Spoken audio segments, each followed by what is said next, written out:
Getting back into it, Pentagon chief, all U.S. troops withdrawing from Syria expected to go to western Iraq.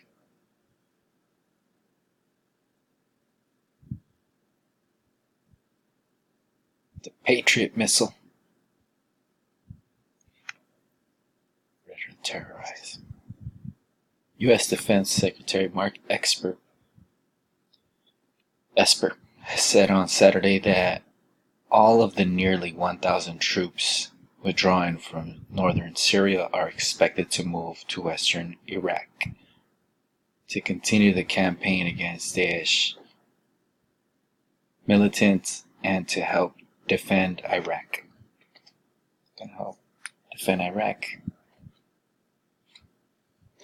The U.S.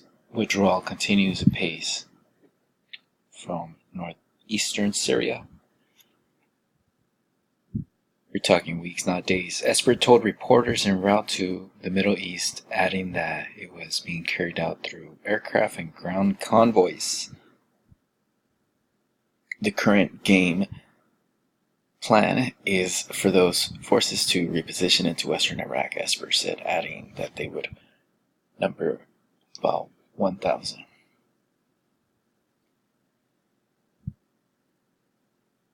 They're going to help defend Iraq and carry out a counter-Daesh mission. Senior U.S. defense official. So we were helping ISIS in Syria. Now we're going to go help. We're going to go help defend the troops in Iraq against ISIS.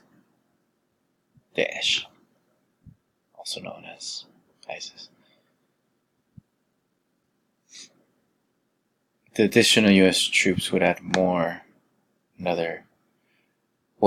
to the more than 5,000 American troops already based in the country,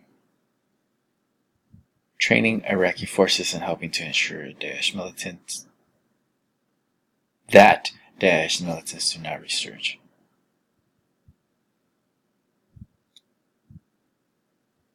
Wow. Iraq is in the midst of a political crisis as mass protests have led to more than 100 deaths, 6,000 injuries during the week starting October 1st. Babylon. Still just going through it.